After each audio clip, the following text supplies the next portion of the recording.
Hi guys, welcome back again to my channel.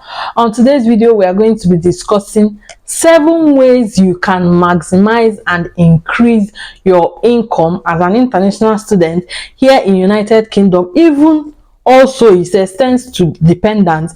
If you follow 1 or 2 or 3 of these tips, you can still increase your earnings. You know, as an international student, you are already restricted with the number of hours you can work. So even if you are willing to work, you cannot exceed those hours. So what do? You maximize that hours to earn you more. With the current minimum wage, the salary average of international students is between 800 to 1,000 pounds per month, or 200 to 220 pounds weekly. But if I tell you that you can make up to 1,002 to 1,400 as an international student working 20 hours, or make as much as 250 to 300 pounds as an international student working 20 hours without breaking the terms of your visa, would you believe me?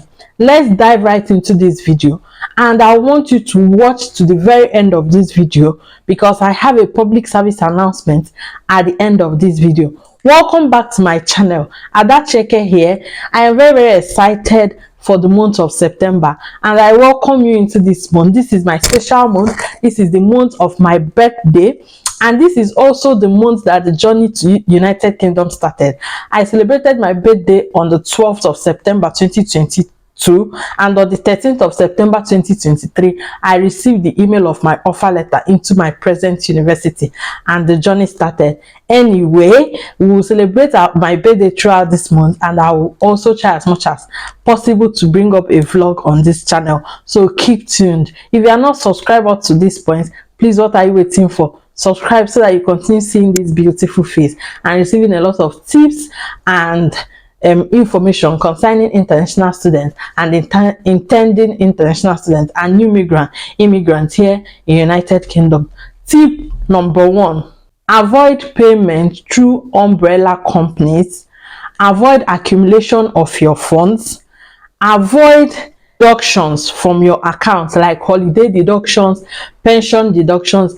Listen to me, let me explain this point. Now, when you get a job, maybe in Amazon as a warehouse staff, or as a healthcare assistant, or so many jobs that you can get immediately when you land to the United Kingdom, you find out that most of these jobs are gotten for you from recruitment companies, and some of these recruitment companies use what they call umbrella companies, companies, something like that. So what this umbrella company does is actually a finance company that the company pays the wages or the salary. What you earn weekly is called wages, and what you earn monthly is called salary. So they pay in your wages to this umbrella company, then these umbrella companies take out a certain cut and then pay you your wage. The people that have experienced this thing would know what I'm saying, and you can comment on the comment section about your experiences. Some of them collect as much as 20 pounds per week, some of them collect 15 pounds per week, 25 pounds per week, even 40 pounds per week. How much are you making as an international student that such amount of money will be deducted from you? So if you are getting a job and you hear that this job you will be paid through umbrella company, please ask them what are the terms and conditions of this umbrella company, if there is going to be any form of deduction from your salary, because it's what you earn that they will deduct from. You earn 250 pounds working 20 hours, they will not deduct 20 pounds, 30 pounds from it. Then go ahead and deduct NI, go ahead and deduct whatever they have to do.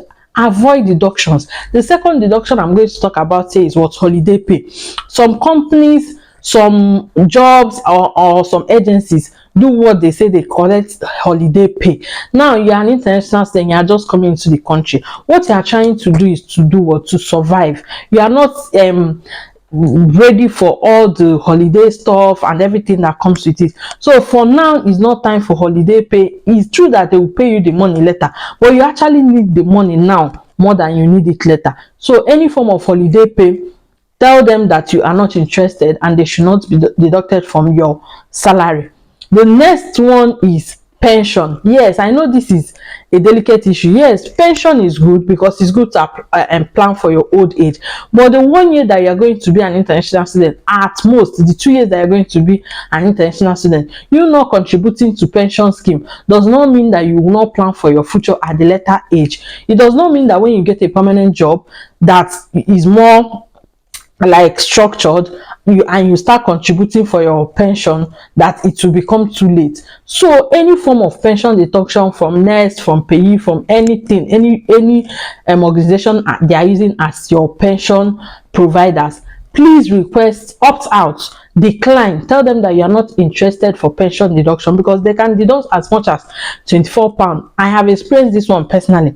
My agency, when I started with them, they told me that it will take after 3 months, if I'm still with them, that they will enroll me automatically into pension. I sent an email and told them that I'm not interested in pension. But when I got to 3 months, it seems like that is an automated message. So at the 3 months mark, they rolled me into Nest pension, and I called Nest. They told me the step to follow so that I can opt out within a month, and you have a month to opt out. If you don't opt out within a month, you cannot opt out again. So make sure you opt out of pension, because you need this money now more than you need it during pension. You have to eat first. Now you have to survive first before you talk of pension. So opt out from any form of deduction, pension, holiday pay, umbrella company deduction. Then another one is also accumulating your funds. Some people make the mistake of, if they work for the month, maybe they will send you an email and say, you just work for 10 hours for the month and the pay is so, should we roll it over to the next week? Don't do it. Don't do it. Whatever you work for in a week, make sure you collect it. If it's in a month, whatever you work for in a month, if you have the chances to collect it, collect it. Ask people, and this thing I'm telling you from experience of so many people. Because what happens is that if you roll it over to the next week, when they are paying you for the next week, they are paying you as a weekly pay. And whatever it is that you earned, if you earned £100 last week and this week you now worked your full 20 hours and you earned about £250, you are being paid £350, right? Now they will tax that £350. They will deduct the 20% tax. They will also deduct the 12% NI, and at the end of the day, you might be receiving £200 or £220. But if you had collected your £100 generally last week, and this week you have another £200, that £200 is not eligible for tax, it's not eligible for NI. You will be paid your £200, that is what, £300. So no matter how little your money is, please collect it. We had that scenario with my husband. When he started a job, the induction they did for 2 weeks, they were supposed to pay for the induction about £800, and because he submitted there was something they said he should submit, he didn't submit it on, or the person he submitted it to went on a 1-day holiday and came back the next day, so then submitted it the next day, and that £800 was not paid that month. We wrote emails, tried to correct it, tried as much as we can, but it was not corrected. What happened when they rolled it over to the next month? Now the next month, he's a full-time staff and he's working full-time, you get it? So he worked his normal full-time work, they paid him his normal monthly salary, and the induction of last month, about £800, added it. The money was very high that they taxed everything. Had it been that money was paid last month, your monthly tax allowance is about £1,040, so it's not up to a taxable amount. That money would have been paid £800 in full, and this month when he's paid his normal salary, he will just be taxed for the salary, you get it? He paid about £200 extra for that particular money. So whatever it is, do not roll over your funds. Nobody should hold your money when it's possible for you to get it. If it's possible to get your money, get it. Change job, negotiate salary. Let me explain this thing, but I'm not talking about when you are just coming into the country. I am an advocate of take anything that you see once you come into the country. But when you take these available jobs that you see when you get into the country, Videos to this point, I want to say a very big thank you for your support and your love towards my channel. Please, if you have not subscribed up to this point, remember to subscribe. And this video is proudly brought to you by Amber Student Accommodations, that see to international students having affordable and comfortable accommodation here in United Kingdom. They have accommodation in London, in Bristol, Manchester, Liverpool, and so many cities here in United Kingdom. Click the link on the description of this video to make up for your inquiries and search out for accommodations within your areas that is affordable. Start earning immediately. But now, that does not mean you should remain on what was available to you. There are opportunities of you to earn more, for you to work more smart, and for you to even have less stress. If you just arrived and you get a job after the processing and everything that you are able to do, and you start this job 3 months to 6 months into this job, use the experience that you have gotten in that job and get a better paying job. Yes, you might get a job that now the minimum wage is £10.42. They will offer you like £10.50. Some people will offer you £11 or even £10.42. Now you don't have option of so many selection. Take up this job, start the job, but don't remain on this job. Yes, don't remain on this job. You might remain on the same job line, but you will get paid higher. For example, the readily available one warehouse job, healthcare assistant, Amazon picker packer, Tesco's, Audi, everything, shop refillers and everything that is available job. Some healthcare assistants are paid as much as £13-14 per hour. Some support workers are paid as much as £15-16 per hour. Some warehouse operatives are paid as much as £14 per hour. Some packer people in Audi and Tesco's are paid as much as £14 per hour. Why will you remain on the one that is paying you £10 per hour? Yes, you have gotten this job, you are doing it. As you are doing this job, search for jobs that will pay you higher, because you don't have hours to waste. You just have 20 hours. So what do? You go in and start searching for this job. When you get this job, the former job you did will reference you, and the experiences you have in this former job will help you be paid more. Also do what? Negotiate your salary. If you go to Indeed or all these job websites, you will see where it is written we pay £11 to £12 per hour. What is £11 to £12 per hour? Well, it means that when you come, they will offer you £11 per hour. But if you are able to negotiate, and you can negotiate to £12 per hour, so be able to negotiate your salary. When you go for your interview, apply as a stage that you see that you are flowing well with them, then time to discuss about salary. Say, oh, we'll offer you £11 per hour, we'll offer you £11.50 per hour. You say, no, if you offer me a £12.50 per hour or £13 per hour, I will do this job.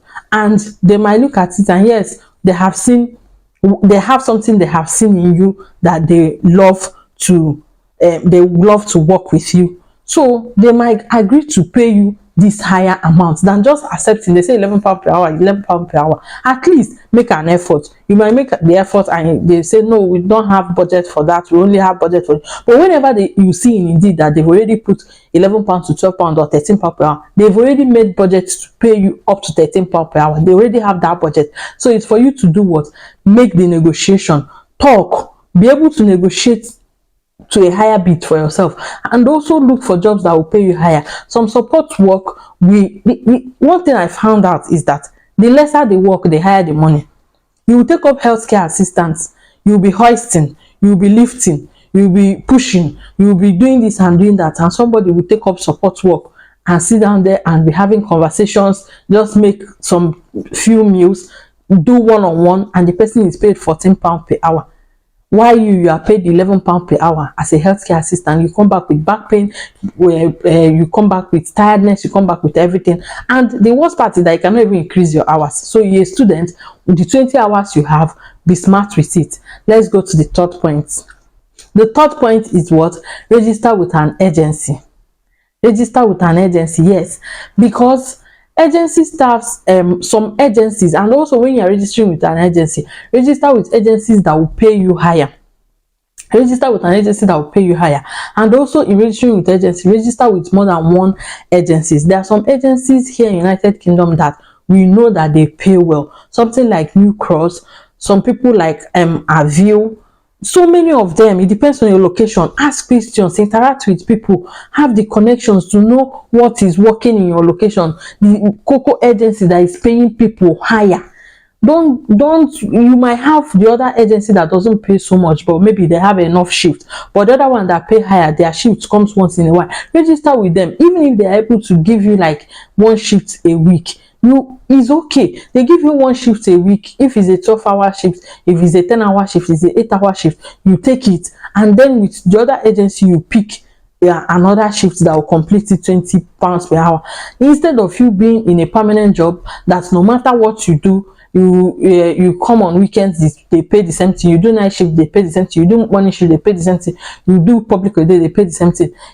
Agency work will earn you higher as a student than a permanent work. Also with agencies, they already are not collecting the holiday pay. They are not collecting, most of them do not do pension stuff. Some of them also go as much as not taking tax from you because they want to do a cumulative tax. Like, I know an agency that does that until your earning with them gets to 10,000 pounds and above before they start collecting tax from you. If they pay you in a week, if you get your pay in a week, what they pay you, like maybe you earn 300 pounds in a week, they only deduct the NI and pay you the remaining. Once you are not under pension or anything, the only deduction they deduct is your NI, and they will pay you like 280 pounds or more. Then the time they will start deducting tax is if you continue working with them to the extent that you have earned 10,000 cumulatively, like different weeks, different months, like 10 months you are with them. Then they check your history and find out that you have been able to accumulate above 10,000 pounds. Then they start deducting tax from you.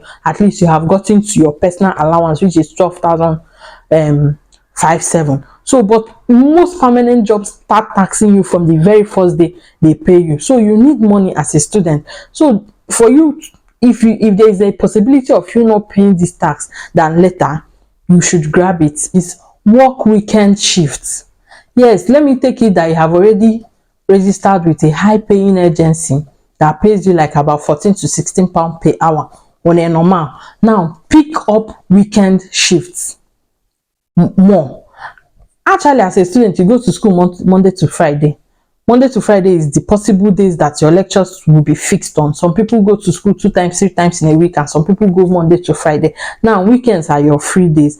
Pick shifts on those weekends. Weekends are called on social hours or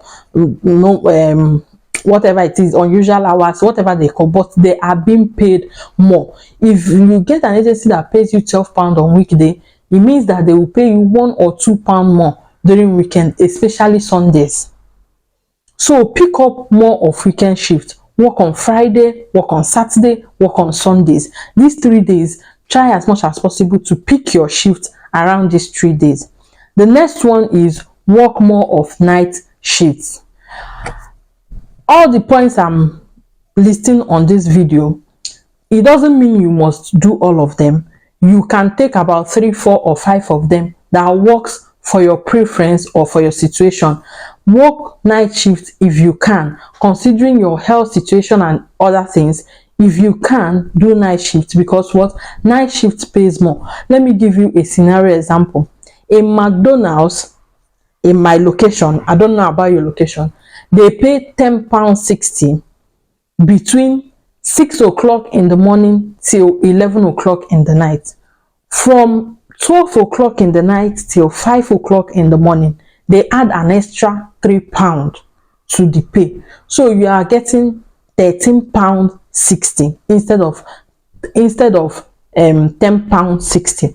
So imagine you as a student, you go to McDonald's, and they also have a shift that they call late night shift or overnight shift, and you pick up a shift that will start 10 and close by 5 o'clock in the morning, or close by 6 o'clock in the morning, but let's say 5 o'clock in the morning, which is 7 hours. Now you are paid £13.60 for 5 hours, and you are paid £10.60 for 2 hours, and you do that 7-hour shift 3 times in a week, and you are being paid one shift 7 hours. Do the math, you'll be getting about 300 about £100 for 1 hour. So 3 days we give you £300, and in a month it will be a total of 1,200. That is what I'm trying to see. So when you are picking your shift, pick night shifts if you can. The same goes with healthcare assistant. Most healthcare assistant jobs, especially in agencies, will give you option of extra £2 or £1 or £3 for night shifts. So if it's in NHS, they call it on social hours, and they pay for it. I'll show you a pay slip of somebody in NHS so that you see the on social hours that she worked for. You will see the amount different compared to the other hours that she worked for. Then the next one is what? Target public holidays. It's called bank holidays here. So we have about 8 bank holidays in a year. Now, as a student, you can work full time on one advantage of bank holiday is that it is a bank holiday, so you are not in term time that day, so you can work full time that day. And the second advantage is that it is paid more. Some agencies pay healthcare assistants as much as £25 per hour on a bank holiday. Some agencies pay the last bank holiday that was in August, 28th of August, an agency staff came to support my husband where he's working, and he was actually paid £26 per hour. He told my husband himself that he's paid £13 per hour to come to work, and on that bank holiday he was paid £26 per hour, and it was a 12-hour shift. Calculate it, just do the maths. Just do the math. £26 times 12 and know how much it is. So target public holiday called bank holidays. Work on those days. If you can now work a night shift on a bank holiday, my dear, that one is a blood. I said I have a public service announcement. Number one is that for people that will come and say doing night shifts is not good for your health, is this and that. Yes, that is why I said these tips are 7. You can choose 3, 4, 5 and work with what is working with you. Night shifts are not bad if you do what you're supposed to do. If you there are nurses I know back home in Nigeria that have been doing night shift for years. If you go for your night shift, you come back in the morning and you sleep for at least 6 to 8 hours, your whole body system will revert and do what it's supposed to do in the night. Secondly, for people that will come and say pension is good, pension is that, remember that the notion of this video is to do what? Is to earn more as an international student or as a new immigrant who is United Kingdom. So what it means is that the money aspect is more important to us now than building what will I call it,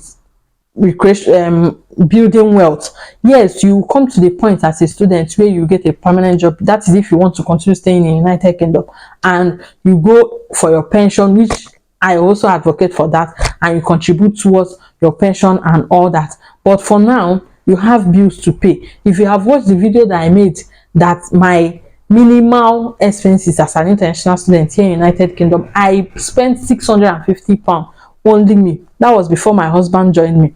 And if you are earning £800 or £900 as an international student, and the minimal, that thing was just my accommodation, my feeding, transport, no fun activities there, no buying of clothes, nothing, and you are earning £800, when you remove it, you just have £150 left. Is that what you use and balance the payment of your school fees, or even do other things that are there for you to do? So it's about maximizing your pay now as an international student. Every other thing can come in more. Then the third one, the people that will say a weekend is for you to spend time with your family, it's for you to go to church or whatever it is. Yes, it's good to go to church, it's good to spend time with your family, but if in a week as an international student you do Saturday, Sunday 10 hours, and you earn higher, and Monday, Tuesday, Friday you spend time with your family, you pray to God or go to any church service that you want to go for, what does that prevent you? So I hope you enjoyed this video. I want to read your thoughts on the comment section, and wish me well on my month, and see you in my next one. Bye bye.